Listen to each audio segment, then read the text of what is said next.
Hi friends, पीके Dinesh educational channel में आपका बहुत बहुत स्वागत है।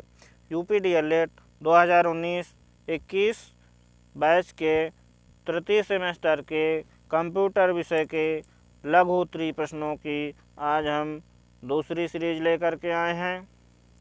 तो सबसे पहले हमारे channel PK Dinesh educational channel को सब्सक्राइब जरूर कर लें, बेल आइकन घंटी दबा लें, जिससे आपको सबसे पहले नोटिफिकेशन प्राप्त हो। तो आज का पहला प्रश्न है, विद्यालय प्रबंधन में सूचना एवं संचार प्रौद्योगिकी के क्या लाभ हैं? उत्तर है, शिक्षा में सूचना एवं संचार प्रौद्योगिकी से क्या क्या लाभ हो रहे हैं, इसको यहाँ हम निम्नलिखित तथ्यों से स्पष्ट कर सकते हैं। पहला है, संसाधनों के समन्वय में सहायक। एक अच्छे विद्यालय के सुचारू संचालन के लिए मानवीय एवं भौतिक साधनों के बीच सामंजस्य बनाए रखना अत्यंत आवश्यक है। यह कार्य आज संचार प्रौद्योगिकी के द्वारा ही पूरा किया जा रहा है। दूसरा है, उत्तरदायित्व की भावना का विकास। संचार प्रौद्योगिकी की प्रमुख विशेषता पारदर्शिता बनाए रखने की होती है। शिक्षा के क्षेत्र में प्रत्येक विद्यालयी कर्मचारी का क्षेत्र निश्चित होता है तथा उसको अपने उत्तरदायित्वों को निभाने के लिए प्रबंध द्वारा कुछ उत्तरदायित्व भी सौंपे जाते हैं और उत्तरदायित्व तभी पूर्ण किए जा सकते हैं जब उस अधिकारी या कर्मचारी को कार्य से संबंधित अधिकार प्राप्त होते हैं। सूचना एवं संचार संप्रेषण प्रौद्योगिकी व्यक्ति के क्षेत्र एवं अधिकारों की व्याख्या करती है। तीसरा है, लक्ष्य प्राप्ति हेतु नियंत्रण की आवश्यकता। विद्यालय प्रबंधन में स्वेच्छाचारिता एवं निरंकुशता को रोकने के लिए लक्ष्य प्राप्ति में नियंत्रण की आवश्यकता अत्यंत आवश्यक तथ्य माना जाता है।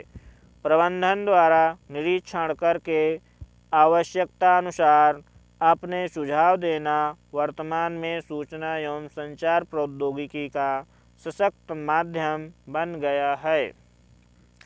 चौथा है, विचारों की स्वतंत्रता। आज विचारों की स्वतंत्रता को अधिक महत्व दिया जाता है। प्रत्येक व्यक्ति से उसके विचार जानने का प्रयास किया जाता है, जिससे कि विद्यालय संबंधी नीतियों एवं नियमों के निर्धारण में विचारों से लाभ मिल सके। पांचवा है, समानता लाना। विद्यालय प्रबंधन में समानता का सिद्धांत अपनाकर सबको समान रूप से कार्य का वितरण करना होता है।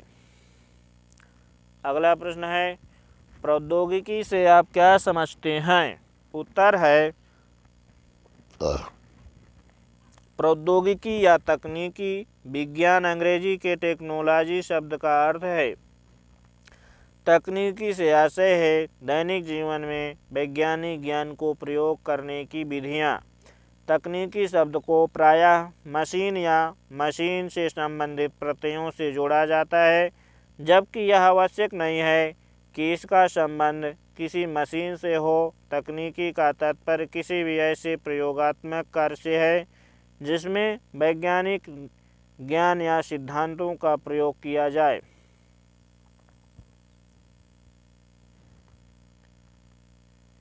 टेक्नोलॉजी शब्द ग्रीक भाषा के टेक्नोक्स शब्द से निकला है, जिसका अर्थ है कला। इसका पर्याप्त लैटिन भाषा का शब्द टेक्सचर है। इसका अभिप्राय बुनना या निर्माण करना होता है। अतः तात्पर्य स्वरूप कहा जा सकता है कि वैज्ञानिक व्यवस्थाओं तथा प्रविधियों का प्रयोगात्मक रूप से ही तकनीकी या तकनीकी विज्ञान है। अगला प्रश्न है, शिक्षा के क्षेत्र में सूचना एवं संचार प्रौद्योगिकी के उपयोगी साधन कौन कौन से हैं? उत्तर है, सूचना एवं संचार प्रौद्योगिकी द्वारा प्रदत्त निम्न साधन लाभदायक हैं। पहला है इंटरनेट। इंटरनेट इस सुविधा के माध्यम से आप प्राथमिक स्तर से लेकर उच्च स्तर तक की शिक्षा से संबंधित जानकारी प्राप्त कर सकते हैं। वर्तमान समय में यह सूचना जानकारी प्राप्ति का मुख्य साधन बन गया है। दूसरा है वीडियो डिस्क। वीडियो डिस्क इस सुविधा द्वारा छात्र अध्ययन से संबंधित पाठ्य सामग्री को इस वीडियो डिस्क में संग्रहित कर लेते हैं, जिससे कि आवश्यकता पड़ने पर एक छात्र द्वारा दूसरे छात्र को अध्ययन हेतु दी जा सके। वर्तमान समय में शिक्षक भी इस सुविधा का प्रयोग कर रहे हैं। तीसरा है कंप्यूटर। कंप्यूटर शिक्षण अन्वेषण की प्रक्रिया को कंप्यूटर के प्रयोग द्वारा बिल्कुल बदल दिया गया है। आज देश के प्रत्येक माध्यमिक विद्यालय से लेकर इंस्टीट्यूशन, नवोदय विद्यालय, यहाँ तक कि प्रत्येक प्राइवेट विद्यालयों की कक्षाओं में इनका प्रयोग किया जा रहा है। कंप्यूटर को शिक्षण पाठ्यक्रम का एक महत्वपूर्ण अंग माना जाने लगा है। चौथा है दूरदर्शन। टेलीविज़न। हमारे देश में टेलीविज़न परिदृश्य में काफ़ी परिवर्तन हो रहे हैं। वर्तमान में प्राइमरी से लेकर उच्च शिक्षा तक के यूजीसी के शैक्षणिक कार्यक्रमों का दूरदर्शन प्रसारण कर रहा है। पांचवा है टेलीकॉन्फ्रेंसिंग।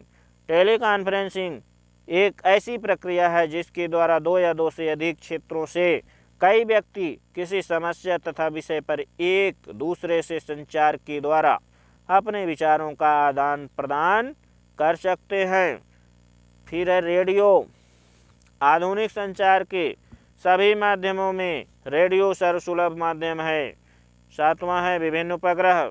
आधुनिक समय में उपग्रह का प्रयोग शिक्षा के क्षेत्र में विस्तृत रूप से हो रहा है।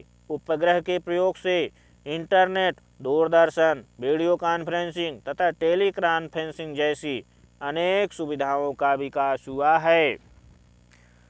अगला प्रश्न है शिक्षा के किन क्षेत्रों में सूचना एवं संचार प्रौद्योगिकी की आवश्यकता है? उत्तर है शिक्षा के निम्नलिखित क्षेत्रों में सूचना एवं संचार प्रौद्योगिकी की उपयोगिता दर्शाई गई है। पहला है सूचना संवहन। सूचना का महत्व तभी है जब वह सूचना उचित समय पर उचित व्यक्ति के पास पहुंच जाए। सूचना एवं संचार प्रौद्योगिकी ने इस कार्य को अपने सूचना संवहन तंत्र के द्वारा सुलभ बना दिया है। अगला है शैक्षिक नीति निर्धारण। शिक्षा नीति का निर्धारण वर्तमान की आधारशिला पर भविष्य के लिए किया जाता है। भविष्य में संचार प्रौद्योगिकी की क्या उपयोगिता होगी? शिक्षा के उपागमों को कहाँ तक प्रभावित करने के लिए शिक्षा की नीतियों का सृजन किया जाता है, ताकि विकासशील संसार से देश पिछड़ न जाए। वर्तमान में पूरा संसार एक गांव की तरह सभी ही की पहुंच में है। इस अवधारणा के विकास के लिए शैक्षिक नीतियां बनाने में उपलब्ध संसाधनों का उपयोग किया जाता है।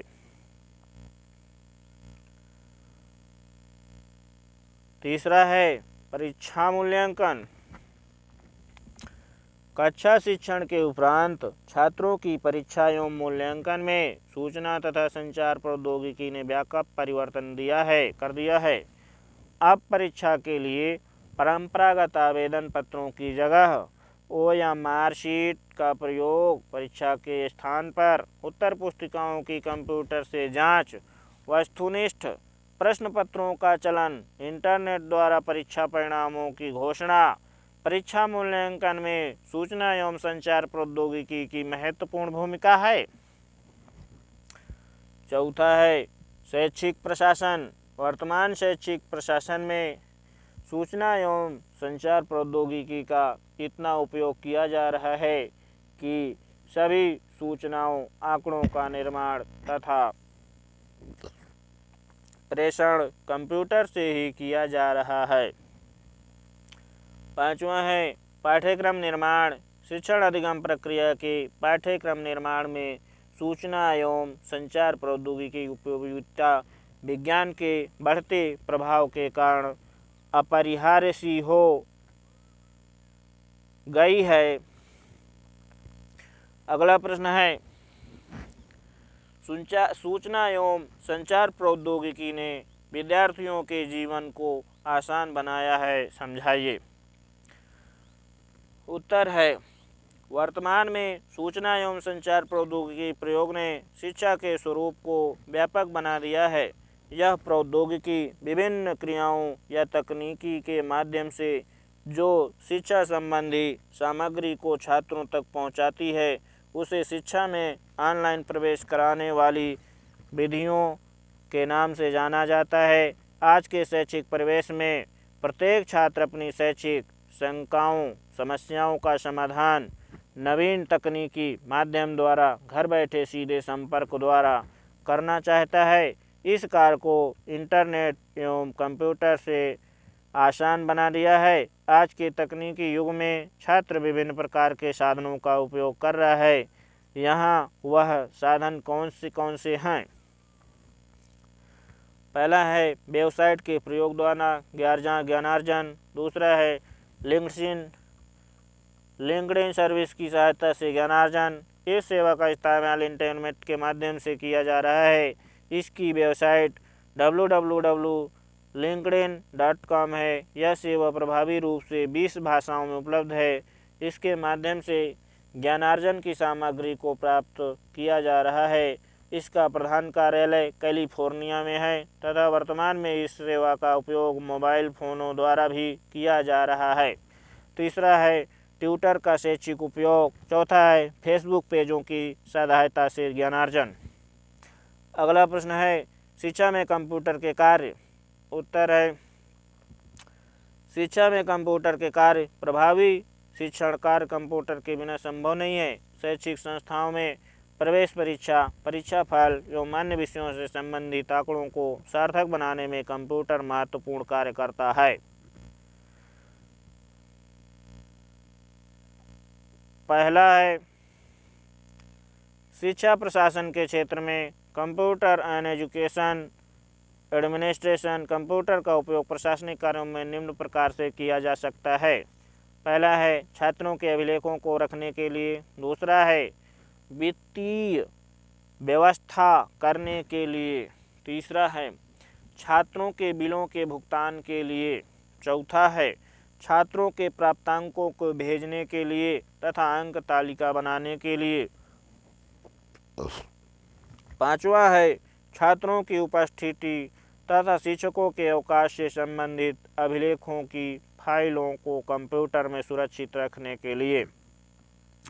दूसरा है शिक्षण परिस्थितियों में कंप्यूटर इन टीचिंग सॉल्यूशन। शिक्षण परिस्थितियों में कंप्यूटर का उपयोग निम्न प्रकार से किया जाता है। पहला है छात्र के पंजीकरण के लिए पूर्व परीक्षण की व्यवस्था करना, वैयक्तिक कार्यक्रमों का नियोजन एवं मुद्रण करना, छात्रों के विकास के लिए निर्देशन करना, प्राप्तांकों एवं परीक्षणों को प्रयोग में लाना, नए पाठ्यक्रम के विकास के लिए। तीसरा है अनुसंधान कार्यों में कंप्यूटर इन रिसर्च। शिक्षा के शोध कार्यों में प्रदत्तों के विश्लेषण में सभी अनुसंधानकर्ता कंप्यूटर का प्रयोग करने लगे हैं। इसके द्वारा विशाल प्रदत्तों का विश्लेषण कुछ घंटों में हो जाता है। कंप्यूटर द्वारा प्राप्त परिणाम शुद्ध होते हैं। चौथा है दूरस्थ शिक्षा में कंप्यूटर इन डिस्टेंस एजुकेशन। दूरस्थ शिक्षा में कंप्यूटर का प्रयोग दो प्रकार से कर सकते हैं, स्थानीय प्रयोग एवं प्रसारण का प्रयोग। स्थानीय प्रयोग या आरेखी कंप्यूटर एक स्वतंत्र प्रारूप के रूप में अपने शिक्षार्थी का अपने ढंग से कार्य करने के लिए प्रेरित करता है। रेखीय कंप्यूटर प्रणाली में एक कंप्यूटर को दूसरे कंप्यूटर से तथा दूसरे को तीसरे से संबंधित किया जाता है। इसके बाद इन युक्तियों के मध्य क्रियाओं का संचालन किया जाता है। कंप्यूटर के आंतरिक संबंध से एक मिश्रित अधिगम कार्यक्रम तैयार किया जाता है तथा उसका संबंध केंद्रीय संस्था एवं शिक्षक से रखा जाता है। 5वां है शैक्षिक परियोजना बनाने में कंप्यूटर एजुकेशन प्लानिंग। शिक्षा की परियोजना बनाने में भी कंप्यूटर पर्याप्त सहायता करते हैं। शिक्षा का कैलेंडर बनाना, समय सारणी बनाना, विभिन्न क्रियाकलापों की योजना बनाना, मानव शक्ति का प्रयोजन करना, कब कौन सा कार्य किस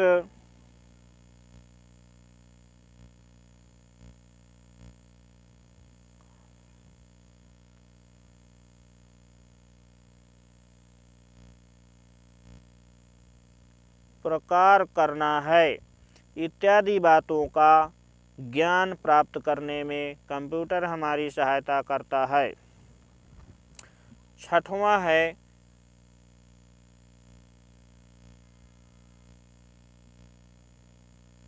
शैक्षिक निर्देशन तथा परामर्श में computer in educational guidance and counselling. शैक्षिक निर्देशन के लिए छात्रों की समस्याओं का निदान किया जाता है और उनकी कमजोरियों के उपचार के लिए अनुदेशन दिया जाता है। इसके अतिरिक्त व्यावसायिक निर्देशन के लिए छात्र की क्षमताओं तथा योग्यताओं को कार्ड पर अंकित करके कंप्यूटर को दे दिया जाता है। कंप्यूटर उनकी क्षमताओं के आधार पर निर्देशन विद्युत टंकण मशीन द्वारा देता है। दोस्तों, इसी प्रकार के वीडियो के नोटिफिकेशन पाने के लिए हमारे channel PK Dinesh educational channel को सब्सक्राइब करें, बेल आइकन की घंटी ज़रूर दबाएं, जिससे कि हम आगे आपको UP TET, C TET, super TET primary, super TET junior की परीक्षा की तैयारी के लिए आगे भी वीडियो बनाएंगे। तो हमारे चैनल को सब्सक्राइब ज़रूर कर ले और बेल आइकन की घंटी ज़रूर दबा ले। धन्यवाद।